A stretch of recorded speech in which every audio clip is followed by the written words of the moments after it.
नमस्कार। एकता शान्ति र संस्कारको संवाहको कालिका एचडीमा तपाईलाई स्वागत छ। म सुनिल पराजुली। कालिका समाचार सुरु गरौं प्रमुख समाचारका शीर्षकहरूबाट। कालिका समाचारको साथमा विजय स्टिल, वान टु रोल, विजय सिमेन्ट, तपाईको सपनाको मजबुत निर्माण। नेपालको अति लोकप्रिय मोटरसाइकल हिरो सुपर स्प्लेन्डर।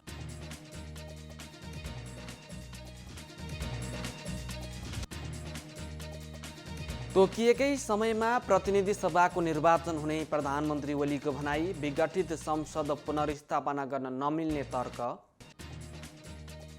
नेकपा पार्टी एकताको बाँकी काम टुङ्ग्याउन माधव नेपालको संयोजकत्वमा कार्यदल गठन। कम्युनिस्ट आन्दोलनको रक्षाको लागि दृढतापूर्वक अघि बढ्न प्रचण्ड नेपाल पक्षको कार्यकर्ताहरूलाई अपिल। भारतमा कोभिड-19 का 2 खोपलाई अनुमति। भिसिल्ड खोप 70.42% प्रभावकारी। र इङ्ग्लिस प्रिमियर लिग फुटबलमा आज चेल्सी र म्यान्चेस्टर सिटी भिड्दै।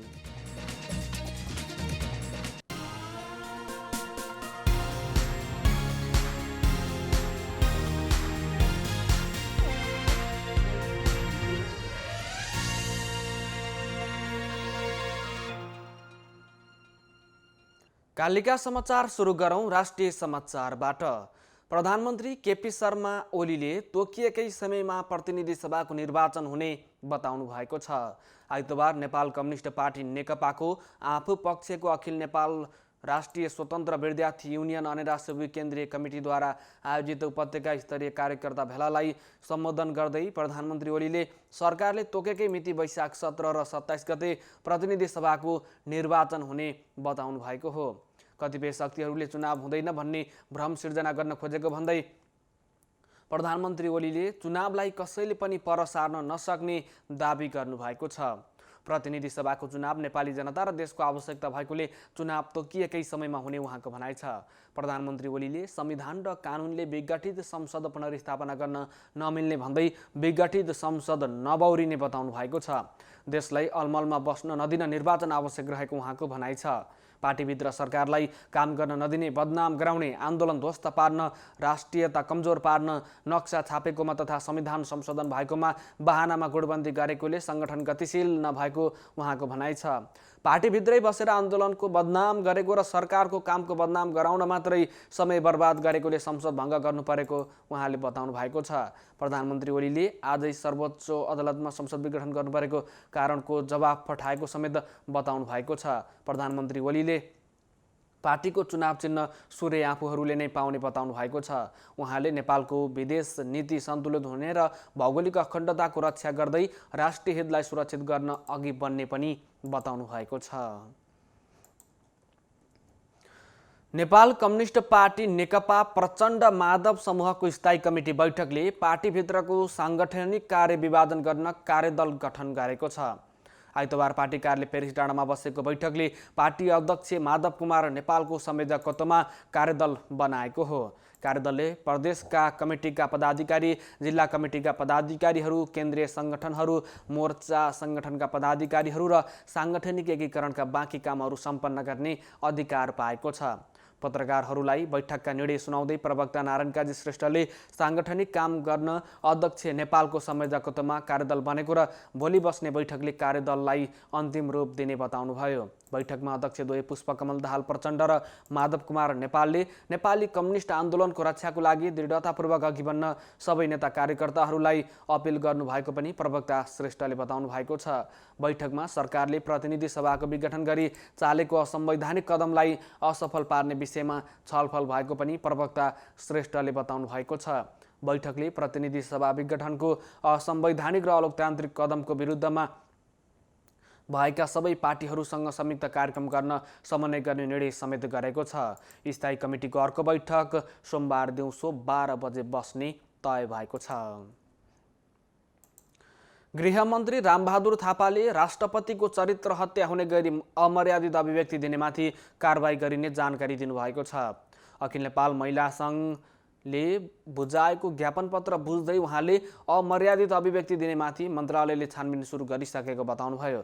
मन्त्री थापाले भन्नुभएको छ, राष्ट्रपतिको बारेमा सडकबाट राजनीतिज्ञहरूले उठाएको विषय गैर कानुनी र आपराधिक हो। त्यसबारेमा छानबिन भइरहेको छ, कारबाही गर्न निर्देशन दिएको छु। सङ्घले प्रधानमन्त्री र राष्ट्रपति विरुद्ध सडक र सामाजिक सञ्जालमा अत्यन्तै अमानवीय, अमर्यादित, अशोभनीय, अराजक र निकृष्ट ढङ्गका भाषा र अभिव्यक्ति आइरहेकोमा आपत्ति जनाउँदै छानबिन गरी कारबाही गर्न माग गर्दै गृह मन्त्री समक्ष ज्ञापन पत्र प्रस्तुत गरेको हो। सङ्घले आगामी निर्वाचनलाई स्वच्छ र निष्पक्ष वातावरणमा सम्पन्न गराउन पनि सरकारको ध्यान आकर्षण गराएको छ।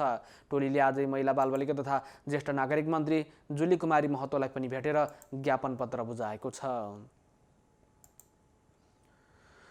ऊर्जा मन्त्री टोपबहादुर रायमाझीले पुष्पकमल दाहाल प्रचण्ड पार्टी फुटाउने र सरकार ढाल्ने काममा लागेको आरोप लगाउनु भएको छ। आइतबार प्रेस सङ्गठन अर्घखाँची शाखाले सन्धि खर्कमा गरेको पत्रकार सम्मेलनमा रायमाझीले अहिलेसम्म 8वटा सरकार ढाल्न प्रचण्डको मुख्य हात रहेको बताउनु भएको छ। पछिल्लो केही दिन यता नेपालमा लोड सेडिङ सुरु भयो भन्ने कुरा गलत भएको ऊर्जा मन्त्री रायमाझीको दाबी छ। गत वर्षभन्दा यस वर्ष विद्युत क्षमता बढी भएकोले लोड सेडिङ नभई ओभरलोड भएको उहाँको भनाइ छ। पुरानो सिस्टमले लोड धान्न नसक्ने अवस्था भएकोले केही समस्या आएको उहाँको तर्क छ। प्रतिनिधि सभा विघटनको विरोधमा प्रमुख विपक्षी दल नेपाली काङ्ग्रेसले आन्दोलनको कार्यक्रम सार्वजनिक गरेको छ। आइतबार बसेको केन्द्रीय समिति बैठकले पुस 25 देखि माघ 8 गतेसम्म निर्वाचन क्षेत्रदेखि वडा तहसम्मको विरोध प्रदर्शनको कार्यक्रम तय गरेको हो। केन्द्रीय सदस्य प्रदीप पौडेलका अनुसार पुस 25 गते देशभरका 330वटा प्रदेश निर्वाचन क्षेत्रमा काङ्ग्रेसले विरोध प्रदर्शन गर्नेछ। त्यसमाथि माघ 3 गते 753वटै स्थानीय तहमा र माघ 8 गते 6743वटै वडामा प्रदर्शनको कार्यक्रम तय भएको उहाँले बताउनु भएको छ। प्रतिनिधि सभा विघटनको विरोधमा उत्रिन काङ्ग्रेसले कार्यकर्ताहरूलाई आग्रह गरेको छ।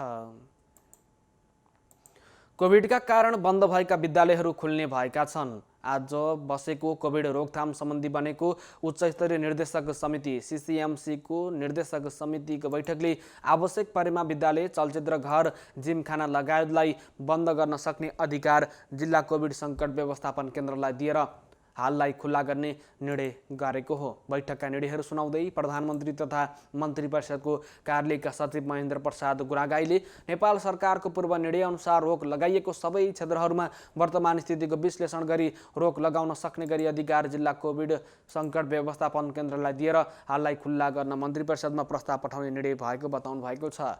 यस्तै कोभिडको सङ्क्रमण कम भएको, बजारमा भिडभाड बढेको र आवागमन बढेको अवस्थामा नयाँ कोरोना भाइरसको सङ्क्रमणको प्रवेश भएमा बन्न सक्ने जोखिम र दोस्रो लहर आउन सक्ने अवस्थालाई ध्यान दिएर स्वास्थ्य सुरक्षा मापदण्डको पालना भए नभएको सम्बन्धमा नियमित अनुगमन गर्ने र लापरवाही गर्नेलाई कारबाही गर्ने निर्णय भएको पनि उहाँले बताउनु भएको छ।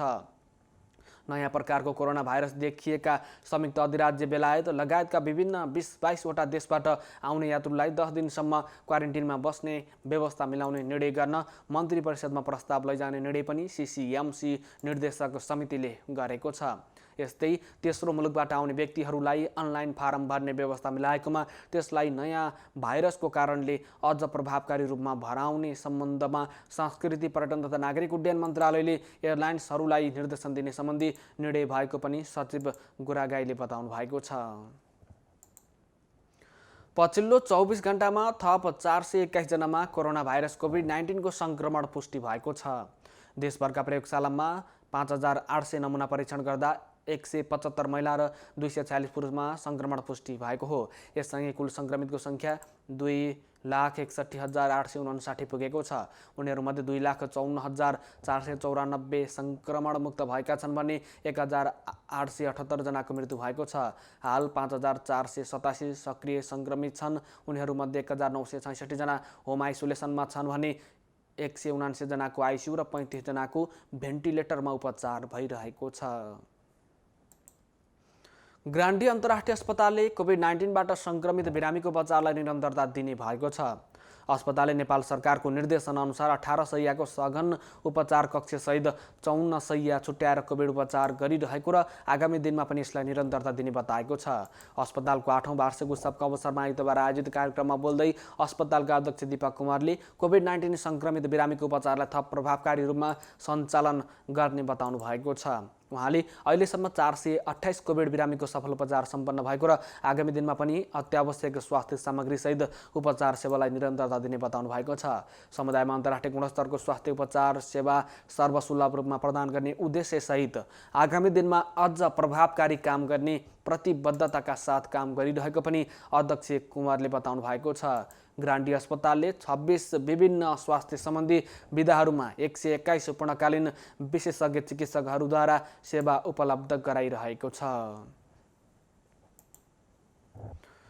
एकता, शान्ति र संस्कारको संवाहक कालिका एसडीमा प्रसारित कालिका समाचारमा पालो भएको छ विज्ञापनको। तर त्यसभन्दा अगाडि प्रमुख समाचारका शीर्षकहरू। कालिका समाचारको साथमा Vijay steel, one two role, Vijay cement, तपाईको सपनाको मजबुत निर्माण। नेपालको अति लोकप्रिय मोटरसाइकल हिरो सुपर स्प्लेन्डर।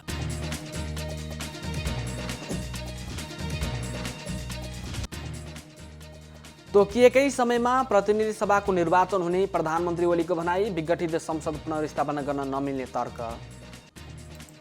नेकपा पार्टी एकताका बाँकी काम टुङ्ग्याउन माधव नेपालको संयोजकत्वमा कार्यदल गठन। कम्युनिस्ट आन्दोलनको रक्षाको लागि दृढतापूर्वक लाग्न नेता कार्यकर्ताहरूलाई आग्रह। भारतमा कोभिड-19 2 खोपलाई अनुमति। भिसिल्ड खोप 70.42% प्रभावकारी। र इङ्ग्लिस प्रिमियर लिग फुटबलमा आज राति चेल्सी र Manchester city भिड्दै।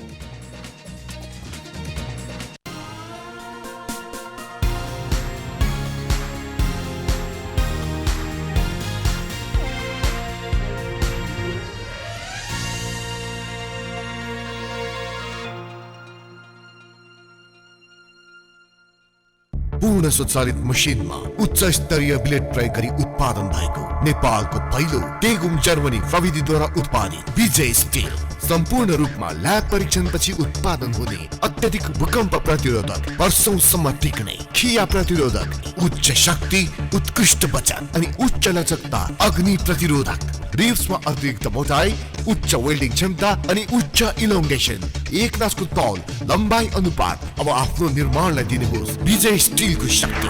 Vijay steel FE 500, FE 500D। Vijay steel, born to rule. मेरो हिरो सुपर स्प्लेन्डर। मेरो हिरो कति प्यारो, अरू पनि होला राम्रो, तर पनि मेरै हिरो प्यारो।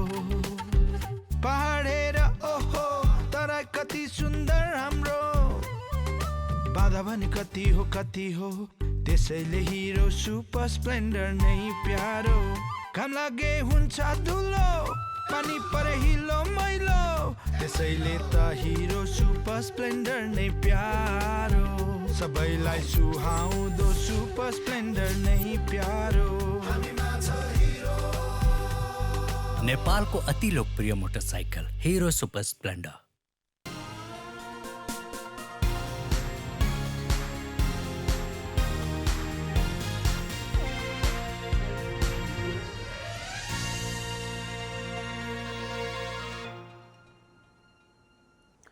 विज्ञापनपछि कालिका समाचारमा पुनः स्वागत छ। अब अर्थ समाचार।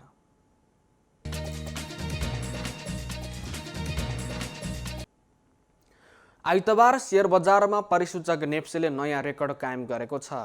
नेप्से परिसूचकता 4.22% अर्थात् 88.12 अङ्कले बढेर 2175.39 बिन्दुमा बन्द भएको छ। यो अङ्क अहिलेसम्मकै उच्च हो। क वर्गका कम्पनीहरूको कारोबार मापन गर्ने सेन्सिटिभ परिसूचक पनि 4.31% अर्थात् 17.18 अङ्कले बढेर 415.88 अङ्कमा बन्द भएको छ। दिनभर 212 कम्पनीको 6,34,40,17,000 रुपियाँ बराबरको 1,40,26,886 किता सेयर खरिद बिक्री भएको छ।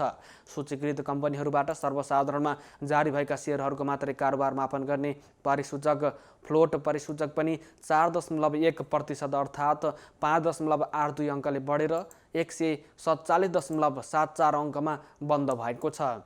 यस्तै सेन्सिटिभ फ्लोट परिसूचक पनि 3.97% अर्थात् 5.07 अङ्कले बढेर 132.97 अङ्कमा बन्द भएको छ। बजारले नयाँ उचाइ बनाउँदै जाँदा लगानीकर्तामा उमङ्ग थपिएको छ, जसका कारण बजारमा सेयरको माग बढेको छ। अर्कोतर्फ वित्तीय प्रणालीमा पनि अधिक तरलता छ। बैंक ब्याज दर पनि स्वस्थ भएको छ। बजार निरन्तर बढ्दै जाने र सेयर खरिदको लागि कम ब्याज दरमा सहजै बैंकले रकम उपलब्ध गराउने भएपछि लगानीकर्ताले सेयरको माग बढाएको देखिन्छ। यस्तै कोभिड-19 का कारण अन्य वास्तविक क्षेत्र सुस्त आएकोले पनि नयाँ र ठुला लगानीकर्ताको प्रवेश सेयर बजारमा हुने क्रम पनि बढ्दै गएको देखिन्छ। कालिका समाचारमा अब अन्तर्राष्ट्रिय समाचार। कोभिड-19 विरुद्धका 2वटा खोपलाई भारतको औषधि नियामकले आपतकालीन प्रयोग गर्न अनुमति दिएको छ।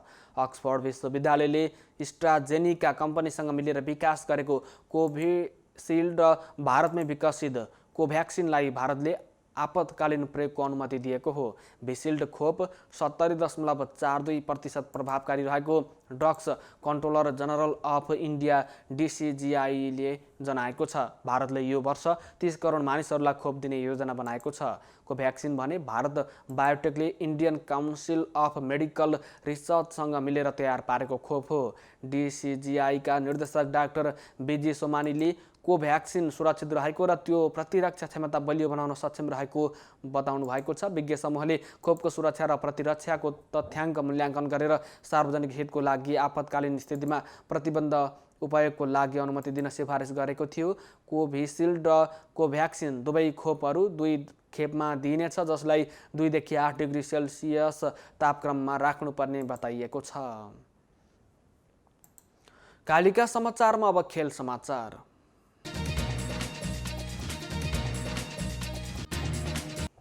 इङ्ग्लिस प्रिमियर लिग फुटबलमा आइतबार 2 ठुला क्लब चेल्सी र म्यान्चेस्टर सिटी बीच प्रतिस्पर्धा हुँदैछ। चेल्सीको घरेलु मैदान स्टामफोर्ड ब्रिजमा हुने खेल नेपाली समयअनुसार राति 10:15बाट सुरु हुनेछ। घरेलु टिम चेल्सी सिटीलाई हराएर शीर्ष 5मा उक्लन चाहन्छ। चेल्सी 26 अङ्कका साथ लिगको 6औं स्थानमा रहेको छ भने सिटी तालिकाको 8औं स्थानमा रहेको छ। शनिबारको खेलमा चेल्सी विरुद्ध सिटीका मुख्य 5 खेलाडी ग्राबियल जिसस र केली वाल्कर सहितले चेल्सी विरुद्धको खेल खेल्ने छैनन्। कोरोना पोजिटिभ देखिएपछि उनीहरू सेल्फ आइसोलेसनमा छन्। अर्को खेलमा लेस्टर सिटीले न्युकालस युनाइटेडसँग खेल्नेछ। न्युकालसको मैदानमा लेस्टर सहज जितको खोजीमा हुनेछ। लेस्टर जित निकाल्दै शीर्ष 2मा उक्लने योजनामा रहेको छ। एकता, शान्ति र संस्कारको संवाहक कालिका एचडीमा प्रसारित कालिका समाचारको अन्त्यमा प्रमुख समाचारका शीर्षकहरू पुनः एकपटक। कालिका समाचारको साथमा Vijay steel, one two role, Vijay cement, तपाईको सपनाको मजबुत निर्माण। नेपालको अति लोकप्रिय मोटरसाइकल हिरो सुपर स्प्लेन्डर।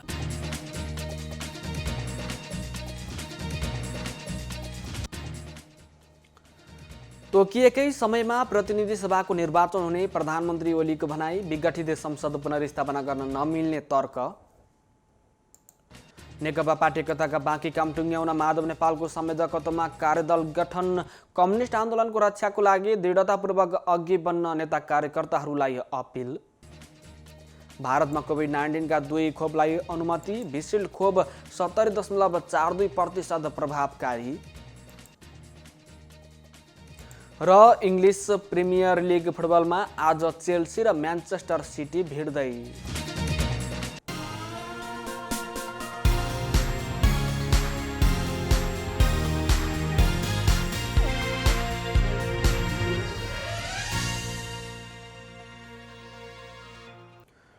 एकता, शान्ति र संस्कारको संवाहक कालिका एचडीमा प्रसारित कालिका समाचार अहिलेको लागि यति नै।